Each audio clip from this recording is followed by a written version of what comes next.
Britain's smallest air defense missile just shot down 100 drones. Ukraine is getting 6,000 of them. Britain just validated one of its most useful weapons of the drone age. Not in a test range in Wales, not by a simulation run by somebody in VR goggles, but in the Middle East, under real Iranian drone threat, in real operations. More than 100 Shahed shootdowns, a 13-kilogram missile built in Belfast by a company most people have never heard of. 2 fresh contracts worth £36 million signed in April and May of this year for hundreds more. The missile is called the Lightweight Multi-Role Missile. The Royal Navy calls it Martlet, and Ukrainian forces have 6,000 of them coming their way. For the exact same reason, Britain just ran out and bought more. Because when the enemy stops sending fighter jets and starts sending flying Mario Karts with warheads, well, the weapon that matters isn't the most expensive thing in your inventory, it's the red turtle shell that actually hits the Mario Kart. Hey friends, I'm Wes O'Donnell, quasi-defense journalist, Army and Air Force veteran, and as an American with Irish ancestry, let's just say I know a thing or two about fighting the Brits. I'm just glad those are on our side now. So on June 1st, 2026, the UK Ministry of Defense announced 2 new contracts with Thales for hundreds of additional lightweight multi-role missiles. One signed in April, one in May, combined value £36 million. Deliveries start in the coming months and continue throughout the year. The contracts support around 700 skilled jobs at Thales in Belfast. Wait, Belfast? What with leprechaun are we? Torty. All right. At Thales in Belfast, where the missiles are built. Defense Secretary John Healey put it simply, the missiles are battle-proven, used in action by RAF Regiment gunners over recent months. Here's the context for those contracts. Britain had been using LMMs in Middle East operations and ran the stockpile down. More than 100 Shahed drones shot down by British forces. The UK bought more. Thales is also behind the RapidRanger launcher system, which is the vehicle-mounted launcher family being sent to Ukraine. And you might have seen reporting mixing up RapidRanger and Rapid Sentry and come away confused, which is an entirely reasonable response because defense naming conventions are complete lunacy. Is it the Warthog or is it the Thunderbolt 2? Who knows? Here's the clean distinction. Rapid Sentry is what the RAF Regiment used in the Middle East for Martlet. It's a ground-based counter-drone system that pairs LMMs with early warning sensors and electronic warfare equipment, operated by RAF Regiment gunners, who have apparently been doing well enough that some of them have shot down 5 or more drones each. Well, I dare say that makes you an ace. We shall fight in the seas, we shall fight in the streets, we shall defend our island, no matter the cost. No matter the cost. Oh man. Why can't I do a legitimate British accent? I don't understand it.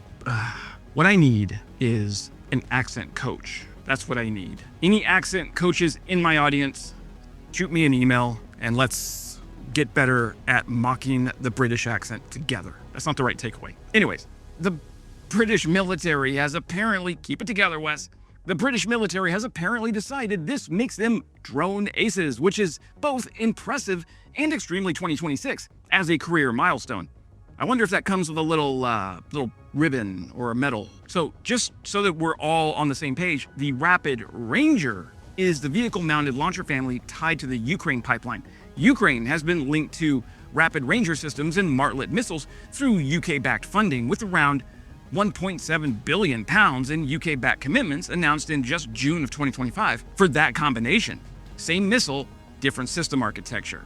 The common thread, though, is the LMM or the Martlet itself, the little Belfast-built platform problem solver now ruining drone operators' evenings on multiple fronts simultaneously in Russia and Iran. So here's what Martlet actually is. The lightweight multi-role missile weighs 13 kilograms. For reference, that's roughly the weight of a medium-sized dog, or a very well-equipped backpack, or an amount that will surprise you when you learn what it can do. It has a range of more than 6 kilometers and can be fired from land, sea, and air platforms. Royal Navy Wildcat helicopters carry up to 20 of them on external pylons. The RAF Regiment fires them from ground-based systems. Stormer armored vehicles can carry them just like they can carry the Starstreak.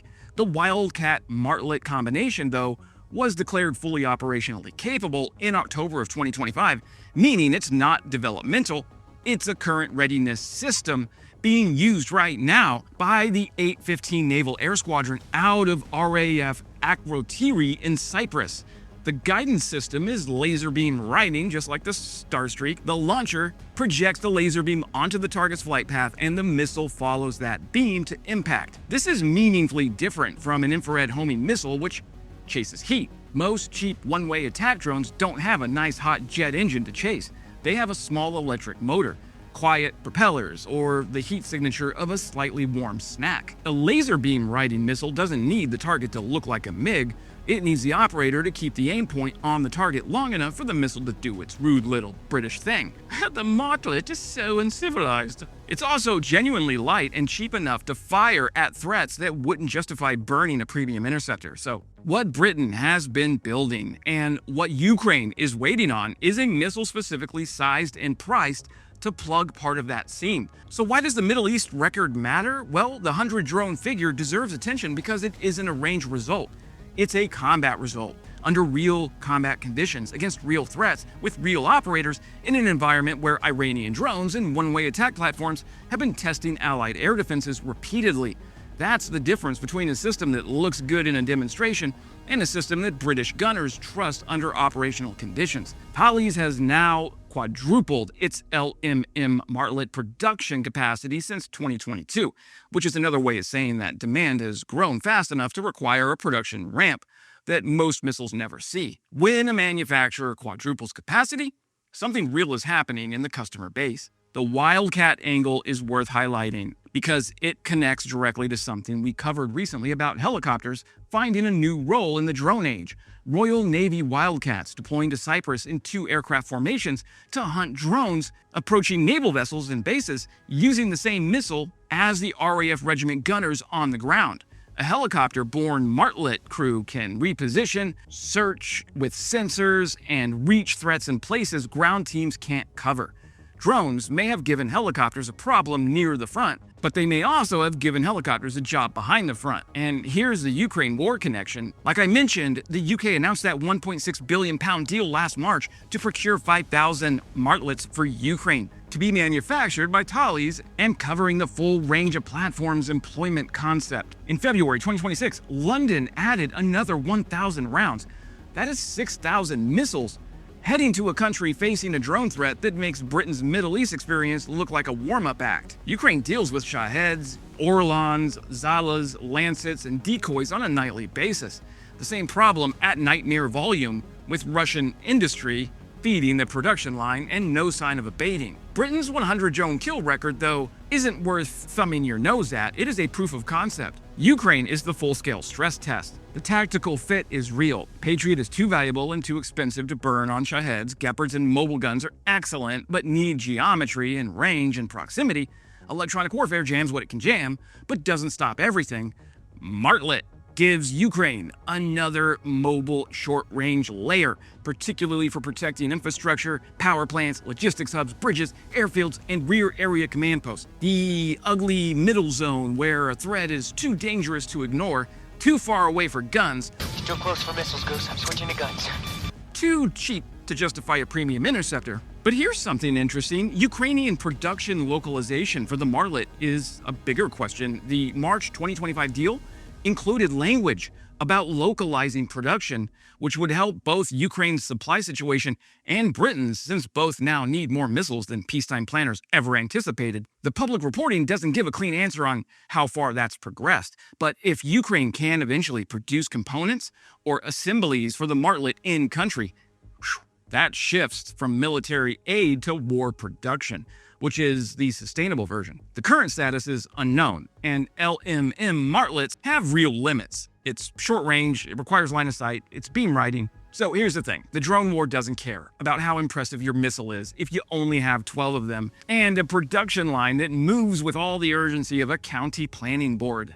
Britain spent 3 years building a production base, quadrupling capacity, proving the weapon in combat, and now buying hundreds more. That's what serious stockpile building looks like when the lesson has been fully absorbed. Drone defense isn't won by finding one perfect interceptor, though. It's won by building enough layers that the attacker runs out of drones before the defender runs out of answers. Guns for what gets close, EW for what can be jammed, Martlet for the middle zone, Patriots and Iris-T for the high-end threats, and enough production feeding every layer to still be shooting at month 4. Martlet is not the answer to the drone problem, it's one answer in the stack. And in 2026, the stack is the strategy. Britain didn't buy more Martlets because the missile looked good in a brochure, although as far as missiles go, it is an 8 out of 10. It bought more because RAF Regiment gunners used them under real attacks against real Iranian drones, and the drones stopped flying. That's the kind of battlefield review that procurement officers actually understand. Ukraine has been saying this for 4 years. If drones are the new artillery, then short-range air defense is the new body armor. You don't buy one exquisite system and declare the problem solved. You buy layers, you buy depth, and you buy production. And then you buy more, because the enemy gets a vote, and Russia and Iran voted for mass production a long time ago. 6,000 Martlets are heading toward a country that knows what to do with them. Britain proved in the Middle East that they work. Now Ukraine gets to find out what 6,000 of them do to the math, and that is super exciting. That is it for today, my friends. Subscribing is the best free way to support what I do here. I do have YouTube memberships for about $3 a month, and it's what keeps the research possible, but also I make sure to respond to member comments as much as I can. That's right, priority comment response, because the members are the ones freeing me up from having to do sponsored segments. I hate them as much as you do. And if you want the deeper cuts, the longer written analysis, I'm over on Substack. I write there twice a week. Technically, I write on Medium as well. Come find me over there, and as always,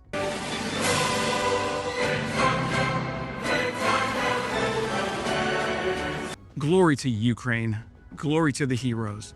Crimea is Ukraine.